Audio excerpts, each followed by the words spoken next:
I am Dr. Swathi from Institute of Public Enterprise and one of the most premium management institutions in the city.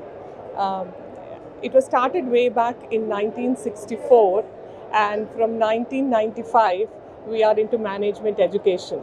Before that it was more of a training and research, but after 1991 it is one of the famous research, training and management education institute.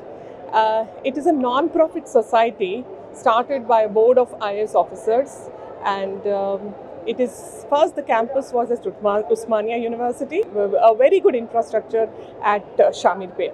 So the campus has world-class infrastructure, and it is worth visiting once. It is a green campus, certified green campus, and we have 540 students on roll as on date, and a lot of training programs which are going on, industry, consultancy and research work going on, and students are very well placed. The highest package this year was around 24.5 lakhs, and more than 100 students are picked up by Deloitte every year. So according to the placement, the students are very well placed.